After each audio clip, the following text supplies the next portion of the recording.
Okay folks, today we're going to do an air filter change. This is a nice handy little Ford Fiesta engine. As you can see, we've got 3 nuts, and for speed's sake I'm just going to use this to pop them out.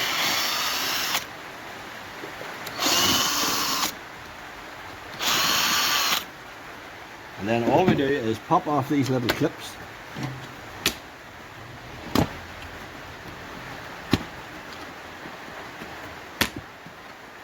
And then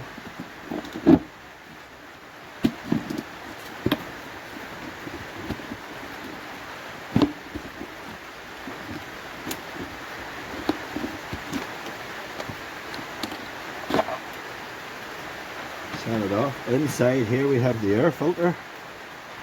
Again, just take it out, remove it, basically set the new one in, and go about doing everything else in reverse, as in screwing it back down, clipping it back on, and that's your air filter changed. Okay, just for this case we're going to take this off to have a better look at the carburetor, which we'll do in our next one. Okay, thank you.